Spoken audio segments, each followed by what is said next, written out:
ప్రస్తుతం మనతో పాటు ప్రముఖ ఆధ్యాత్మికవేత్త ఆస్ట్రో న్యూమరాలజర్ జయప్రద గారు మనతో ఉన్నారు. మేడంతో మాట్లాడేద్దాం. నమస్కారం. నమస్తే అమ్మా. శ్రీమాత్రే నమః. నక్షత్రాల సిరీస్ లో భాగంగా ఈ రోజు విశాఖ నక్షత్రం గురించి మాట్లాడదాం. ఏంటి నక్షత్రం యొక్క స్పెషాలిటీస్, గుణగణాలు ఏ విధంగా ఉంటాయి, వీళ్ళ జీవితంలో అభివృద్ధిలో రావాలంటే ఏం చేయాలి, ఆర్థిక పరంగా, వ్యాపారాల పరంగా, వ్యవహారాల పరంగా జీవితాంతం వీళ్ళకి ఏ విధంగా ఉంటుందో తెలియజేయండి. విశాఖ నక్షత్రం అధిదేవత వచ్చేసి గురువు.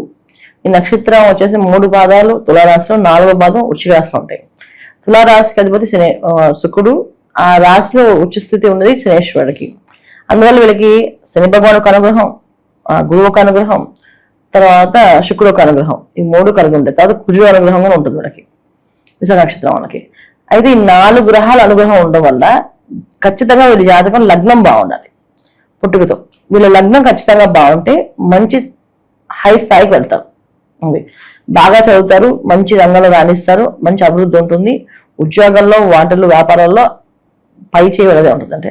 అంటే చాలా గ్రాండ్ గా ఒక్కొక్క రోజు ఒక్కొక్క డే బై డే గ్రో అయినట్టుగా వీళ్ళు ప్రతి రోజు కొత్త కొత్త విషయాలు తెలుసుకుంటూ వెళ్తుంటారు. ఒక ఉద్యోగం జాయిన్ అయ్యారంటే విత్ ఇన్ 3 months 4 months వాళ్ళ ప్రమోషన్స్ తో వాళ్ళు వెళ్ళిపోతుంటారు. అందుకే వాళ్ళ అన్ని విషయాల్లో అంత తెలియట్లు ఉంటాయి. కాకపోతే ఇక్కడ లగ్నం మ్యాచ్ అవ్వకపోతే, అదృష్ట యోగాలు లేకపోతే మాత్రం చదువు అసలు ఎక్కదు. ఫస్ట్ చదువు పోతుంది. విశాఖ నక్షత్రంలో అబ్బాయిలు ముఖ్యంగా చదవరు. బాగా చదివినా గుర్తింపు ఉండదు, రాణింపు ఉండదు అండి. చాలా చిన్న చిన్న ఉద్యోగాలు చేస్తుంటారు. ఎందుకంటే ఇక్కడ లగ్న భావాలకి యోగాలు బాగుండాలి, లేకపోతే నార్మల్ ఉద్యోగాలు ఏంటి సఫర్ అవ్వడము, భార్యాభర్తల మధ్య సమస్యలు అండ్ పెళ్లి కాకపోవడము అండ్ ఇంట్లో బాధ్యతలన్నీ వీళ్ళే నెత్తిన వేసుకోవడము, వీళ్ళన్ని పనులు చేయాల్సి రావడము, అన్ని పనులు చేసేకుండా వీళ్ళకి గుర్తింపు లేకపోవడము, ఇవి జరుగుతుంటాయి విశాఖ నక్షత్రంలో. అందులో అమ్మాయిలు తీసుకుంటే టోటల్ డిఫరెంట్. చాలా మొండి వాళ్ళు ఏంటి, వాళ్ళందరినీ సాధిస్తారు, మంచి మంచి రంగాల్లో అభివృద్ధి ఉంటుంది, ఉద్యోగాలు సంపాదించుకుంటారు. చదివిన తక్కువైనా సరే చేసే ఉద్యోగాలు పెద్ద ఉద్యోగాలు. చాలా టాలెంటెడ్ గా ఏ విషయాలైనా అనాలిసిస్ చేయడం, మాట్లాడడం, చాలా తెలివితేటలతో ప్రతిదీ లాక్కుని రావస్తారు. మహా మొండి వాళ్ళు, మహా మూర్ఖంగా మాట్లాడే వాళ్ళు కూడా, ఏ విషయమైనా తల్లిదండ్రులతో చాలా గట్టిగా వాదించే వాళ్ళు కూడా వీళ్ళే అమ్మాయిలు. అబ్బాయిలు కాదు. అబ్బాయిలు ఏమో చాలా సాఫ్ట్ గా తల్లిదండ్రులు ఏదో కష్టం సుఖం అది నెత్తిలో బాధ్యత వేసుకొని సపోర్ట్ గా నిలబడతారు. అమ్మాయిలు రివర్స్ లో ఉంటారు ఇక్కడ. అయితే ఇవన్నీ ఇప్పుడున్న జనరేషన్ ఇంకా ఎక్కువగా ఉంటాయి. ఇది నేను చెప్పే విషయం ఒక 40 ఏళ్ల కిందటి విషయం. ఇప్పుడు ఈ జనరేషన్ లో ఇంకా ఎక్కువగా ఉంటాయి. అమ్మాయిల విషయం మాట్లాడరు, ఇప్పుడు అబ్బాయిలు వినరు. చిన్నపిల్లలు ఇప్పుడు ఏది ఈ జనరేషన్ లో ఉన్న పిల్లలు ఉన్నారు అనుకోండి, వాళ్ళు చాలా మొండిగా వాదిస్తారు, మొండిగా మాట్లాడుతుంటారు. ప్రతిదానికి ఏం చెప్పిన దానికి వేరే ఒక లాజిక్ ఎదుగుతారు, ఆ లాజిక్ తో మాట్లాడడం చెప్తారు. ఈ ప్రాబ్లమ్స్ ఎక్కువగా వీళ్ళు ఫేస్ చేస్తారు. ఇది నక్షత్రం. వీళ్ళ సంతానం పరంగా వీళ్ళకి ఏమన్నా మంచి పేరు ప్రఖ్యాతలు వస్తాయంటారు? వీళ్ళ అమ్మా నాన్న వాళ్ళు మంచి వాళ్ళు వీళ్ళకి, అందువల్ల వాళ్ళ ప్రేమికులు వస్తాయి. వివాహేక సంతానం అనేది వస్తుంది వీళ్ళకి. సంతానం అనేది కాదు, ముందు వీళ్ళ జాతకంలో యోగాలు చాలా తక్కువ ఉంటాయి. గురుమాదశ, గురువు బాగుంటే ఖచ్చితంగా గురుమాదశ 16 ఏళ్ళు వీళ్ళకి జీవితంలో మంచి రాణింపు గుర్తింపు వస్తాయి. తర్వాత వచ్చి శని మహాదశ బాగుంటే, శనేశ్వరుడు బాగుంటే ఖచ్చితంగా వీళ్ళు మంచి రంగంలో రాణించగలుగుతారు. బాగాలేదంటే ఖచ్చితంగా ఇబ్బంది పడతారు. తర్వాత వచ్చే కేతు మహాదశ, తర్వాత వచ్చే బుధ మహాదశ, ఇవన్నీ కూడా వీళ్ళకి చాలా ఎఫెక్ట్ చూపిస్తాయి. బుధ మహాదశ, కేతు మహాదశ, ఈ 2 కూడా బాగా ఎఫెక్ట్ చూపిస్తాయి. అందుకే జీవితంలో చాలా మంది కష్టాలు పడుతూనే ఉంటామండి. అసలు మాకు సుఖమే లేదా, ఎందుకు మాకు లేదు సుఖం అంటుంది కదా. లేకపోవడానికి కారణం ఏమి ఉండదు. అక్కడ లగ్నానికి ఏమైనా చూసుకుంటే లగ్నానికి సంబంధించిన భావాలని, వాటికి ప్రాక్టికల్ గా ఏవైతే మనం చేయాలి, శాంతులు పూజలు చేయించుకుంటే 100% వీళ్ళు సక్సెస్ అవుతారు. అవి లేకుండా సొంత తెలివితో చేస్తే మాత్రం నష్టపోతారు. హెల్త్ పరంగా ఎలా ఉంటుంది వీళ్ళకి?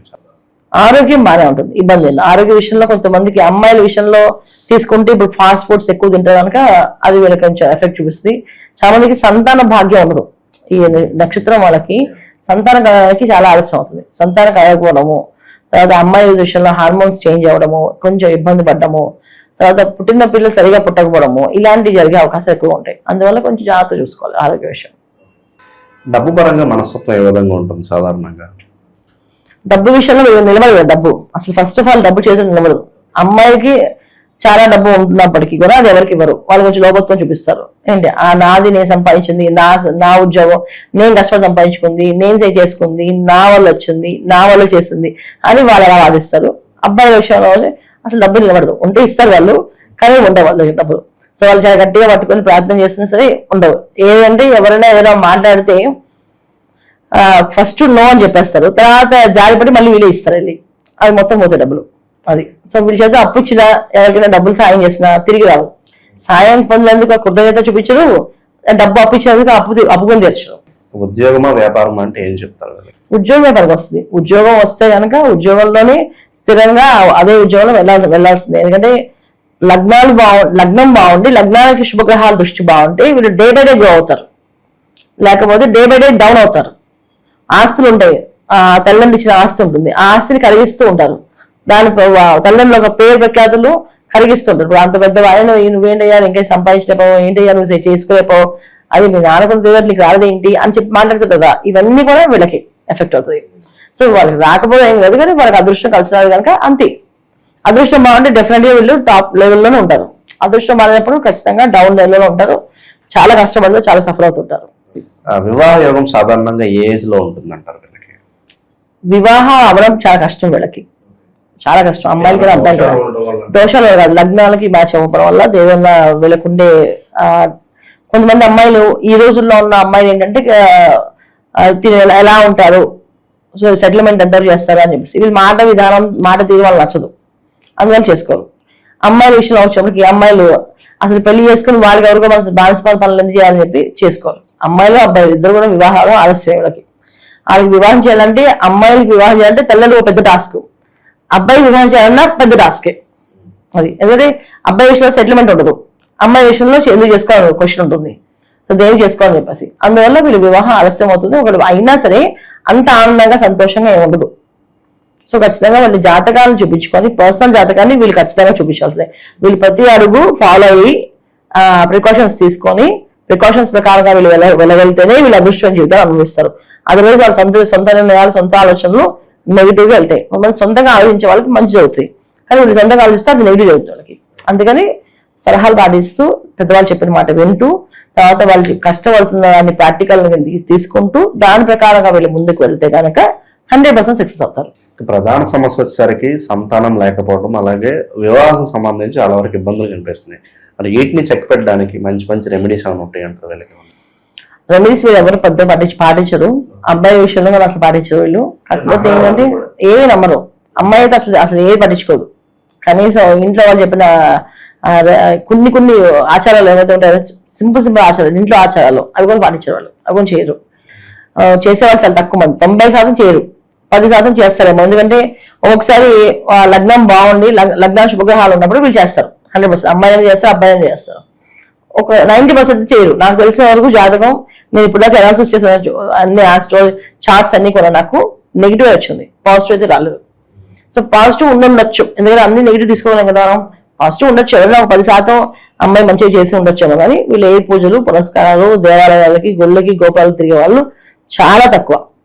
అబ్బాయి కష్టం వస్తుంది అని తిరుగుతారు వాళ్ళు, ఏ అదృష్టం రావాలని, అయితే మంచి వివాహం కావాలనో లేదా ఉద్యోగం కావాలనో వ్యాపారంలో అభివృద్ధి కావాలని వీళ్ళకి గుళ్ళకి తిరుగుతుంటారు తప్ప వీళ్ళకి అంత అనుకూలం ఉండదు. వీళ్ళు ముఖ్యంగా చేయవలసిన దత్తాత్రేయ స్వామి ఆరాధన వీళ్ళు చేసుకుంటే దత్తాత్రేయ ఆరాధన చేయడం, సాయిబాబా టెంపుల్స్కి వెళ్ళడం, ప్రదక్షిణాలు చేయడము, అక్కడ ప్రసాదాలు విస్తరణ చేయడం, అంటే ప్రసాదాలు పంచడము. సో వీళ్ళు వండిగా పర్లేదు, లేదా అక్కడ వండించి ఆ తీసుకున్న ప్రసాదం పంచడం వల్ల వీళ్ళకి కలిసి వస్తాయి. గురువారాలు వీళ్ళు ఎక్కువగా చేస్తూ ఉంటే ఒక గురువు ఒక అనుగ్రహం ఉండి ధనానికి ఎటువంటి లోటు లేకుండా, తర్వాత ధనపరంగా కానీ ఆర్థిక పరంగా కానీ ఎటువంటి ఇబ్బందులు లేకుండా ఉండడానికి ప్రతి గురువారం చేయడం వల్ల వీళ్ళు కలిసి వచ్చే యోగాలు ఉంటాయి. ఇక వీళ్ళకి లక్కీ కలర్, లక్కీ నెంబర్, వారంలో కలిసి వచ్చే రోజు ఏదైనా ఉంటే తెలిసి. లక్కీ కలర్స్ వచ్చేసి మనకి బిస్కెట్ కలరు, తర్వాత ఎల్లో కలరు, తర్వాత లైట్ క్రీమ్ కలర్, ఇవన్నీ వీళ్ళకి బాగా కలిసి వస్తాయి. లక్కీ నెంబర్స్ వచ్చేసి 5 నెంబర్ కలిసి వస్తుంది, 6 నెంబర్ కలిసి వస్తుంది, 7 కలిసి వస్తుంది, 9 కలిసి వస్తుంది వీళ్ళకి. ఓవరాల్ ఈ నక్షత్రం గురించి వీళ్ళ జీవితం ఏ విధంగా ఉండబోతుంది అనేది మంచి విశ్లేషణ అందించారు. ధన్యవాదాలు. నమస్తే మా శ్రీమాత్రే నమః.